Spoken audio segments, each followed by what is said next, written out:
se retrouve en plan rapproché pour voir déjà préparer les ingrédients. Vous aurez bien sûr en fin de vidéo un récapitulatif écrit de tous les ingrédients, quantité, séparés, bien noté pour la détrempe et après le beurre pour le feuilletage. C'est-à-dire qu'il y a deux étapes, ce sera dissocié sur la note. Alors il faudra préparer dans un premier temps, en première étape, on va faire ce qui s'appelle en pâtisserie, la pâte feuilletée. La première étape de la pâte feuilletée, la détrempe, c'est-à-dire qu'il va nous falloir mélanger au batteur ou sur la table en faisant une fontaine, on va travailler au batteur là. Alors, 500 g de farine, une cuillerée à café rase de sel, il y a entre 5 et 10 grammes, 500 de farine, une cuillerée à café de sel rase, pas bombée, et 2,5 décilitres d'eau, ça fait un quart de litre d'eau. Et deuxième étape, on englobera la matière grasse. Alors, on a le choix, hein, bien sûr, de prendre ou du beurre ou de la margarine. Je vous conseille la margarine. Pourquoi? Parce que la pâte feuilletée, une fois qu'on va la tourer, le beurre, si vous n'avez pas une température fraîche dans la maison, il va, même si on ne met pas, si on le ramollit correctement, pas trop, il va partir un peu en biberine, le beurre, il va fondre. Rien qu'avec la chaleur de la main, la température humaine, plus de 30 degrés, plus de 35, il va commencer à fondre. Ce que va pas faire la margarine elle va se garder très bien, elle ne va pas fondre et au niveau du goût c'est très bon la margarine. Voilà, hein. Faut savoir que le beurre, on aura une pâte plus forte en goût de beurre, chose que pas tout le monde apprécie, moi notamment, donc je préfère travailler avec la margarine, le feuilletage. Et la plupart des pâtissiers vous diront, les cuisiniers, qui travaillent aussi à la margarine. Voilà. Donc c'est pas un secret, c'est vraiment pour pas être embêté pendant l'entourage. Parce qu'avec le beurre, on peut être fortement embêté si on n'a pas un beurre traité spécialement pour faire du feuilletage. Que ce soit croissant ou un feuilletage classique. Alors on va passer à la conception de la première étape, la détrempe. Allez, on y va. Alors, dans le bol pétrisseur, on aura besoin du crochet. Si vous le faites à la main, vous mettez la farine sur la table, vous faites un gros trou au milieu, on appelle ça une fontaine. Vous mettez le sel au milieu, l'eau, vous délayez le sel, et petit à petit, hop, en tournant doucement, on englobe la farine pour arriver à faire une boule homogène. Si on a le batteur, c'est que mieux, bien sûr. Alors, première étape, on met la farine dans notre bol. On met le sel. C'est une pâte très simple, le feuilletage. C'est long, mais c'est une pâte très simple. Et on met l'eau aussi, d'un seul trait, comme ceci. On referme. Et on va mettre à tourner doucement.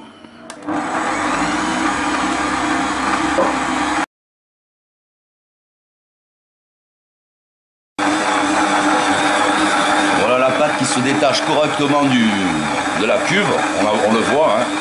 Elle est correctement détachée, elle est bien homogène. Et à ce moment-là, on laisse tourner encore une petite minute, c'est tout. À vitesse 2 ou 1 maximum. Je vais mettre sur 1 maintenant qu'elle s'est détachée tranquillement pour pas qu'elle chauffe. Voilà. Je fais ça, je vais attendre 30 secondes, même pas une minute. Il ne faut pas la laisser tourner plus que de raison, la pâte, la détrempe.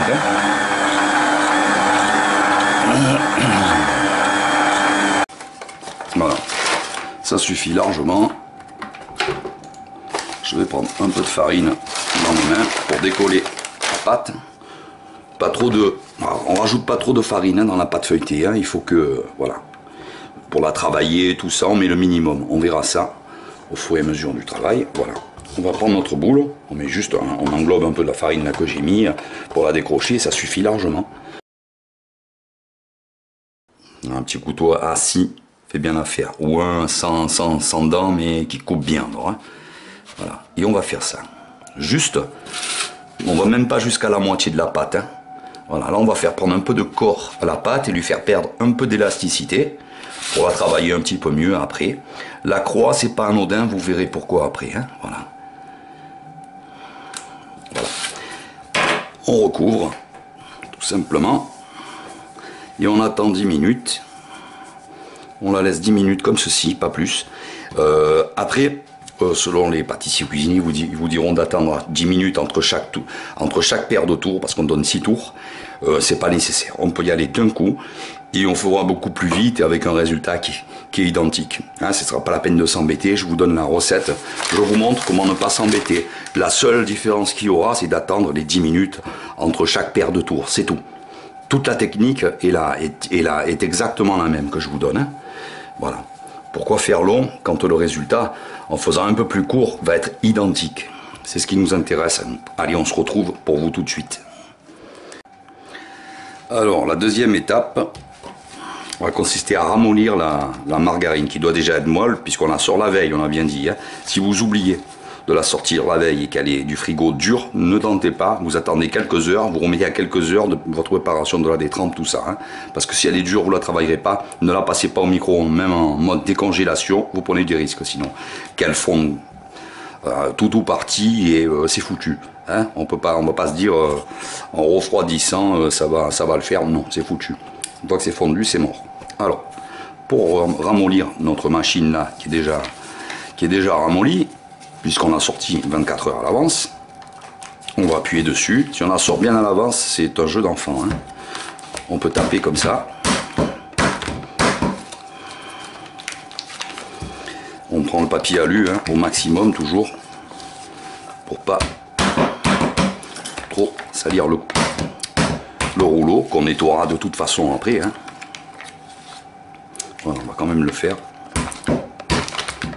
Voilà. Bon, là on voit qu'elle est bien ramollie. On n'a pas besoin de trop la travailler. On va essayer de réduire la surface de la margarine en faisant tout simplement un cube, en la refaçonnant en cube, un peu comme à son origine, puisqu'elle est molle, on s'en fout, on est bon. Voilà pourquoi il faut la sortir la veille. Hein.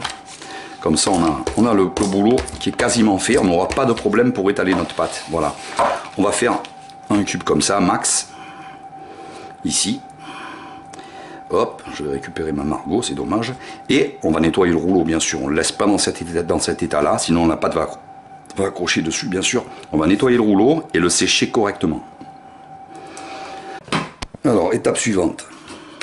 Rouleau bien nettoyé, bien sec, plus glissant du tout. Étape suivante, il me reste un fond de farine.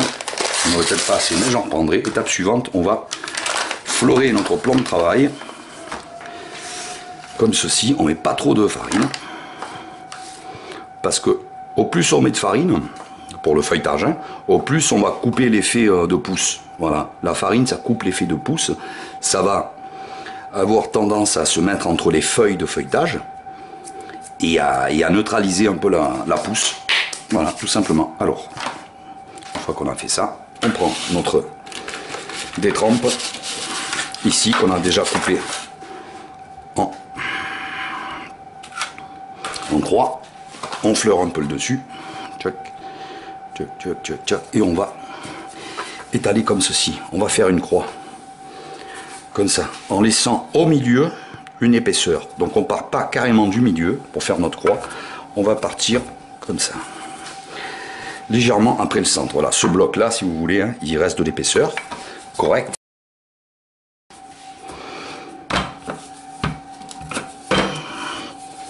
Voilà. On n'hésite pas à aller bien loin avec pour faire notre croix. Hein.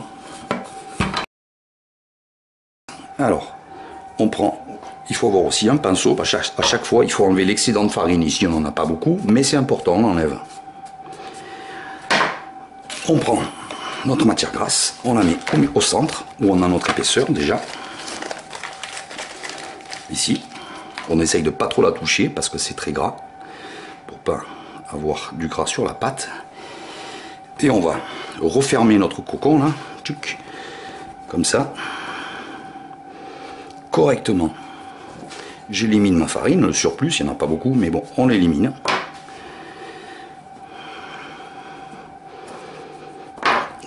Voilà, je fais un cadeau, comme ceci. Nos feuilles, en enlevant la farine, vont bien pousser et vont se coller aussi très bien pour amalgamer la matière grasse. Voilà. On va bien vérifier qu'on a pris notre matière grasse. S'il y a de l'air dedans, c'est pas grave. Hein. Comme on voit ici les bulles, c'est pas grave. Ensuite, on va délicatement appuyer avec le rouleau.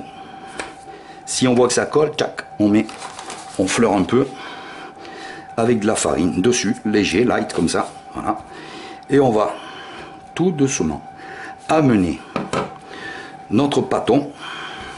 Ici, ça colle. Il me faut de la farine quand même, hein. On en met peu, mais il ne faut pas que ça colle. Sinon, la matière grasse en collant passera à travers la pâte, à travers la détrempe. Et il faut pas. C'est pas bon.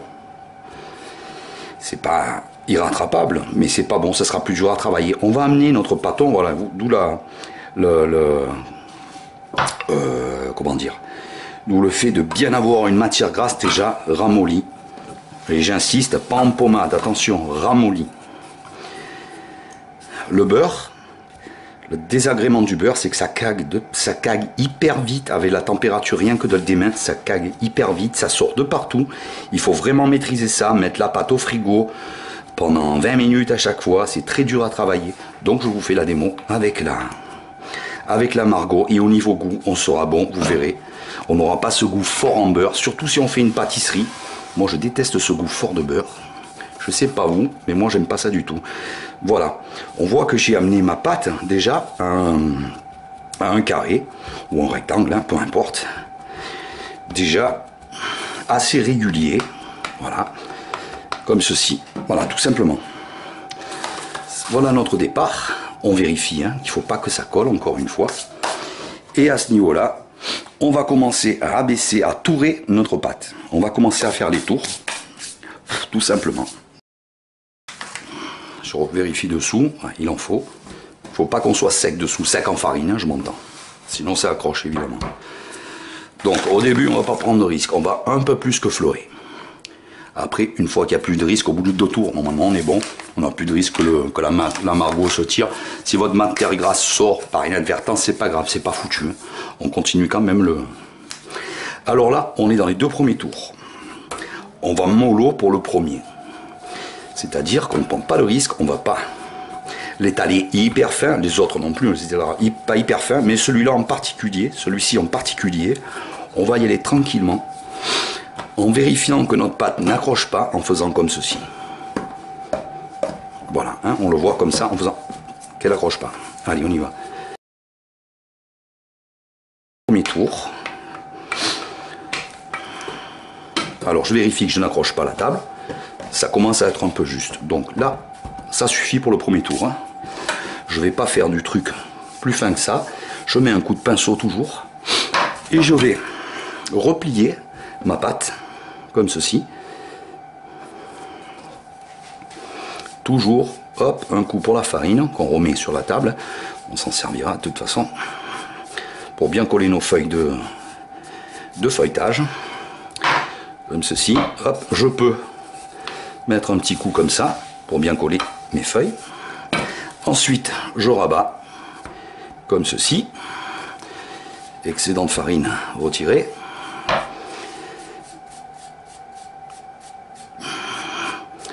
et on va passer au deuxième tour. Je vais me remettre de la farine en place. On va passer au deuxième tour. On tourne d'un quart de tour, important, pliure sur le côté. Premier tour achevé, on tourne d'un quart de tour et on remet un peu de farine pour passer au deuxième tour sur un total de 6. Alors je vais quand même voilà, coller ma pâte et je repars tranquillement sans appuyer. Je mets surtout aussi dessus un peu pour pas que la margarine puisse trop baver. Si ça accroche un peu, ça déchire la pâte. Et la margarine à ce moment-là peut sortir évidemment.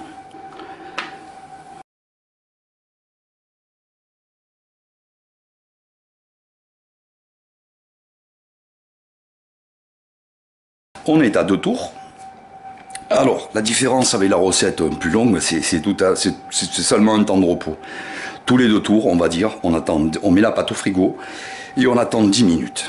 Voilà, c'est tout, la seule différence. On peut enchaîner les tours 2 par 2, il n'y a pas de souci, on aura le même résultat.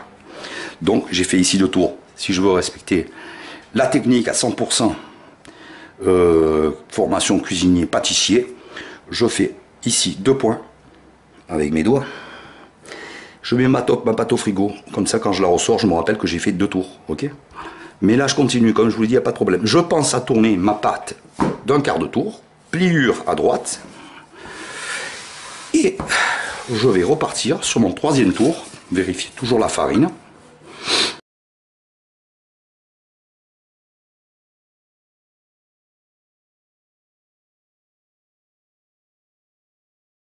Là, voilà mon 3e tour mené.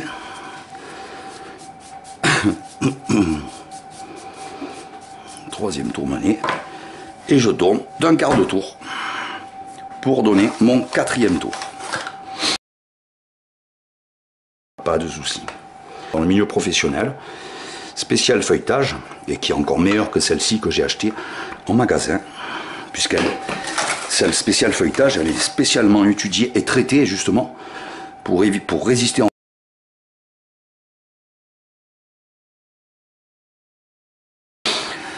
Voilà, on va passer, je tourne d'1/4 de tour, hein, ma pâte était comme ça, tchac, repliée toujours vers moi, je tourne d'1/4 de tour vers la droite pour avoir la pliure comme ça vers la droite. Et je passe à mes 2 derniers tours.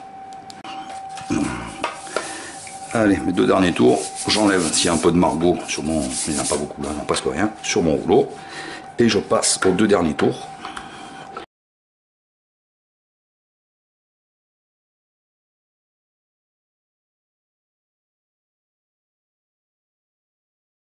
Voilà, 5e tour achevé, je tourne d'1/4 de tour pour terminer mon 6e tour.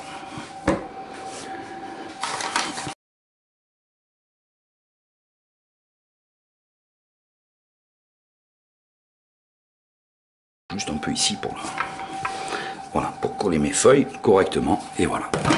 Mon feuilletage est à présent terminé. Je vais quand même là, à ce moment-là, quand même, on va le mettre au frigo, donc on est à 6 tours. Hein. Après on l'étale dans n'importe quel sens, hein, c'est égal. Hein. On a fait la pliure, on n'a pas besoin de le remettre sur le côté pour étaler puisque les tours sont faits. Alors à ce moment-là, je prends un torchon propre pour envelopper ma pâte à l'intérieur et la déposer au frigo. On va dire que là on la laisse quand même reposer. Hein. Celui qui vous dit allez tu pars, tu étales, machin, tu fais tes feuilletés, tout, non, il faut la laisser. Il faut là quand même, il faut relaisser la margarine, les feuilles très fines, les couches très fines de margarine, redurcir au frigo pour étaler correctement sans souci. Hein. Voilà. Alors on prend un torchon propre et on enveloppe ça et au frigo pendant 1 heure avant de travailler. Voilà. Allez les amis, je vous dis à bientôt pour de nouvelles vidéos et certainement vous allez voir des petites images de ce que j'ai confectionné avec. Allez, à très bientôt.